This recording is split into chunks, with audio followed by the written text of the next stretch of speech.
So there's a certain way to gain business that trumps anything, whether that's paid ads or email marketing or cold outreach or door-to-door knocking, any type of marketing. The number one thing that's going to kill all of them or beat all of them by a long shot is going to be brand.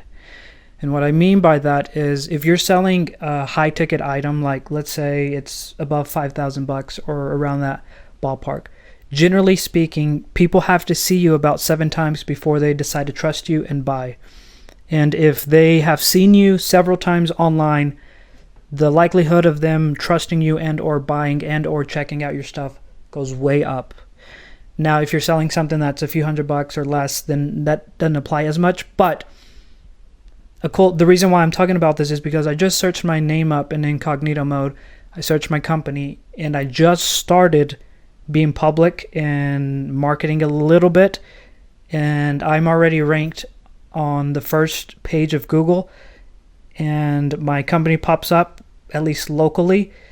And so that being said, if you build brand, there's going to be a huge likelihood that you gain more business. This is a couple days in, and I've had 2 people reach out already. And so it seems that the main thing that's holding business owners behind or back from actually building brand is just fear, or like they're scared of being embarrassed or perceived or etc.